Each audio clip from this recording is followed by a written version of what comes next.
Hi YouTube. In the last community poll, you all voted for a Hyperbloom, Bloom, or Quicken team comp.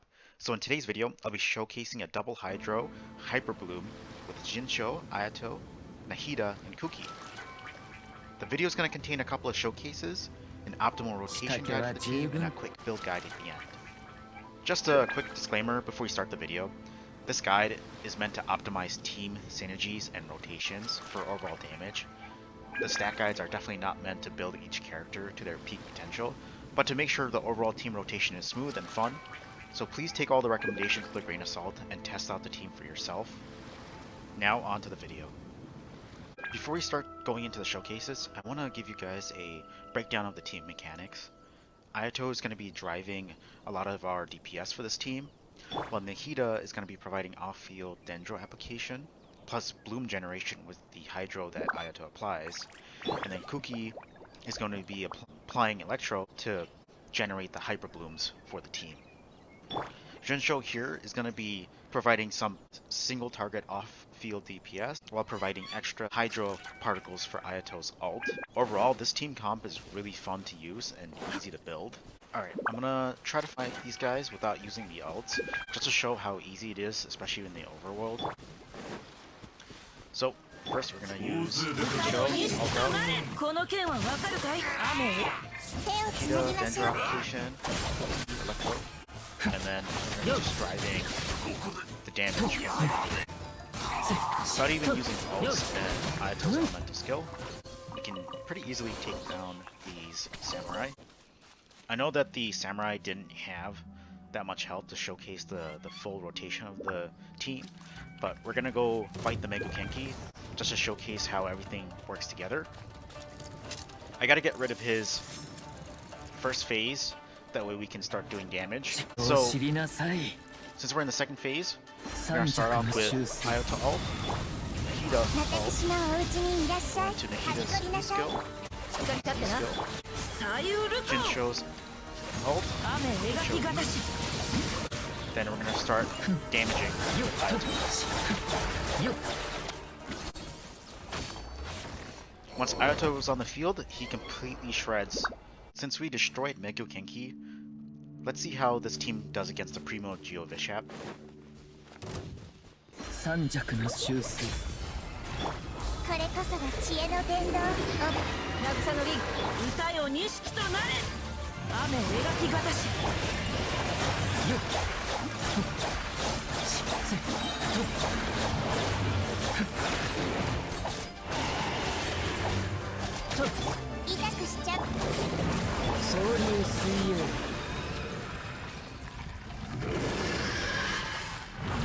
Basically, we were able to two-cycle him. Now, the rotation guide, we're gonna use Ayato ult into Nahida, who's gonna use her skill, then go into Kuki, either Kuki's ult or skill. Once that's done, go into Jinsho and use his ult, then skill twice with Sacrificial Sword. Finally, use Ayato's elemental skill for major damage for this team. Once his elemental skill goes on cooldown, you're gonna rotate through Nahida, Kuki, Jinsho, depending on all their cooldowns, and then rinse and repeat. Now for a quick character guide for Jinsho. Get him ascended to level 90, but don't level him up to level 90. Crit rate and crit damage always maintain 2 to 1. Energy recharge can be lower than what I have since we're running Double Hydro. Anywhere between 180 to 200 is good since he's running Sacrificial Sword. His main weapon is Sacrificial Sword. Get it up to level 90.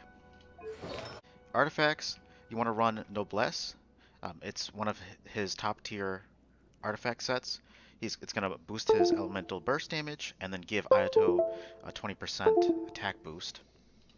Constellations are not that important for him other than C2, which extends his ult by 3 seconds and then decreases hydro resistance of enemies that are hit by it.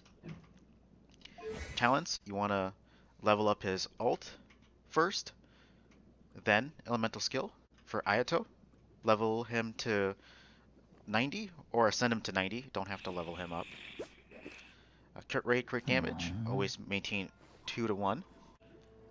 Ideally, you want to try to aim for 70 to 140. For his energy recharge, aim for 140 to 160, so that way he has his ult up every rotation. Weapons, he's one of the most versatile characters, so any weapon will do really good with him. Right now I have Festering Desire, just to detune him to closer to F2P. Artifacts, I'm running Gladiator's Finale because it's easy to build with the Strongbox. You can also run Echoes of an Offering and Heart of Depth. They're all equally good. So his constellations are not that important for him. And for talents, you want to level up his elemental skill, and then burst, and then his normal attack. Since there is some downtime with Ayato's elemental skill, his normal attacks in this team is a little bit more important, so a higher level than 1 would be more appropriate for him. For Nahida, since she's going to be elemental mastery based, you want to level up her to 90. For crit rate, crit damage, it really doesn't matter for her, so she's going to be the off-field Dendro driver, and her elemental skill is going to be doing majority of the damage. Her energy recharge, you want to have it around 140 to 160, so that way she can ult every rotation. Her weapons, any weapon that has elemental mastery is good on her. Artifacts, you want to use Deepwood with a full elemental mastery build. Constellations, not important for her, she can be C0. You want to level up her ult and elemental skill equally to level 9.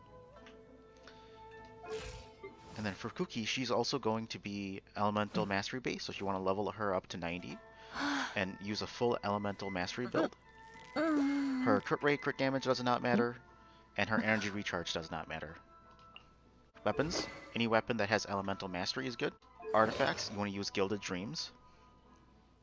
Constellations, her C1 and C2 are pretty important. If you can get those, that would be great. C1 increases her AoE of her elemental skill, which will help drive the Hyperblooms, especially if they're a little further away. And then C2 will increase the duration of her elemental skill. For talents, you just want to level up the elemental skill for Kuki. You don't need to invest in her normal attack or her ult. Next, we're going to show a Abyss showcase to wrap up the video. If you guys like these types of videos, please let me know in the comments. And see you guys next time.